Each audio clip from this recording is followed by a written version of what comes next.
Victoria झील अवस्थित है। ऑप्शन ए संयुक्त राज्य अमेरिका में, ऑप्शन बी बोलिविया में, ऑप्शन सी पश्चिम ऑस्ट्रेलिया में, ऑप्शन डी पूर्वी अफ्रीका में। Wrong answer. एक्सप्लेनेशन। विक्टोरिया झील या विक्टोरिया न्यांजा उकेरेवे और नलुबाले अफ्रीका की झीलों में से सबसे बड़ी झील है। निम्नलिखित में से किस एक की सीमा कैस्पियन सागर से नहीं लगी है? Option A Armenia, option B Azerbaijan, option C Kazakhstan, option D Turkmenistan. Correct answer. Explanation. Armenia की सीमा कैस्पियन सागर से नहीं लगी है। अपवहन द्रोणी देश ईरान, कजाकिस्तान, रूस, तुर्कमेनिस्तान। निम्नलिखित में से कौन सी एक झील तंजानिया एवं युगांडा के बीच अंतरराष्ट्रीय सीमा बनाती है? Option A Chad, option B Malawi, option C Victoria, option D Zambezi. Correct answer. Explanation. ये सभी झीलें अफ्रीका महाद्वीप की झीलें हैं, जिसमें विक्टोरिया झील युगांडा, केन्या तथा तंजानिया देशों की सीमा बनाती है। कैस्पियन सागर स्थित है। ऑप्शन ए रूस और ईरान के बीच, ऑप्शन बी सऊदी अरब और मिस्र के बीच, ऑप्शन सी मिस्र और लीबिया के बीच, ऑप्शन डी लीबिया और इजराइल के बीच। Correct answer. एक्सप्लेनेशन। कैस्पियन सागर रूस और ईरान के बीच स्थित है। कैस्पियन सागर एशिया की एक झील है जिसे अपने वृहत आकार के कारण सागर कहा जाता है। मध्य एशिया में स्थित यह झील क्षेत्रफल के हिसाब से विश्व की सबसे बड़ी झील है। इसका क्षेत्रफल 4,30,000 वर्ग किलोमीटर तथा आयतन 78,200 घन किलोमीटर है।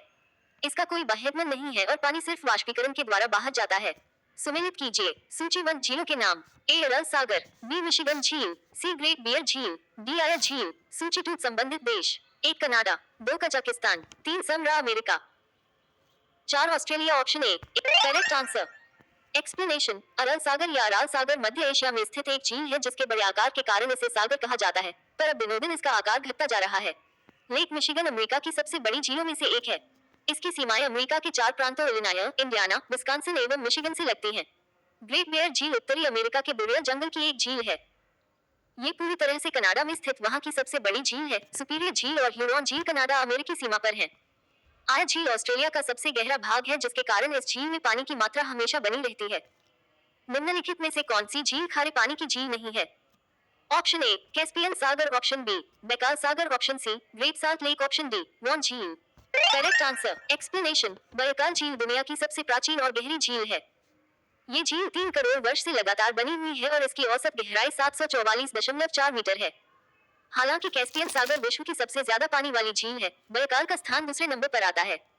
क्योंकि कैस्पियन का पानी खारा है, इसलिए बयकाल दुनिया की सबसे बड़ी मीठे पानी की झील है। विक्टोरिया झील, विक्टोरिया लेक किन अफ्रीकी देशों के मध्य में स्थित है? Option A Tanzania, Kenya, Uganda, option B Kenya, Ethiopia, Sudan, option C Tanzania, Zambia, Zaire, option D Kenya, Tanzania, Mozambique. Correct answer. Explanation. Victoria झील या विक्टोरिया न्यांजा उकेरेवे और नलुबाले अफ्रीका की झीलों में से सबसे बड़ी झील है। अपवहन द्रोणी देश तंजानिया, युगांडा, केन्या। निम्नलिखित में से किस देश को हजार झीलों की भूमि कहा जाता है? Option A Finland, option B Thailand, option C Netherland, option D Ireland. Correct answer. Explanation. Finland देश को हजार झीलों की भूमि कहा जाता है। इस देश में सबसे ज्यादा झीलें होने के कारण इसे झीलों का देश कहा जाता है। यहाँ पर इतनी झीलें हैं कि हर 26 व्यक्ति पर एक झील हो सकती है। यहाँ की सबसे बड़ी झील साइमाक सेमा है और ये झील 4,400 वर्ग की। अफ्रीका महाद्वीप में निम्न में से कौन सी झील भूमध्य रेखा पर स्थित है? Option A Tanganyika, option B Victoria, option C Nyasa, option D Kariba. Correct answer. Explanation. Victoria झील अफ्रीका महाद्वीप में भूमध्य रेखा पर स्थित है। ये झील तंजानिया, युगांडा और केन्या 3 देशों में फैली हुई है और अफ्रीका की सबसे बड़ी और दुनिया की दूसरी सबसे बड़ी ताजे पानी की झील है। विक्टोरिया झील अपने समृद्ध जैव विविधता और मछली पालन के लिए भी प्रसिद्ध है। विश्व की सर्वाधिक खारे जल की झील वॉन झील किस देश में स्थित है? Option A Iran, option B Iraq, option C Turkey, option D Armenia. Correct answer. Explanation. Van झील अनातोलिया की सबसे बड़ी झील और तुर्की के वान और बिटलिस के प्रांतों के पूर्व में स्थित है। यह एक खारी झील है जो आसपास के पहाड़ों से निकलने वाली कई छोटी धाराओं से जल प्राप्त करती है।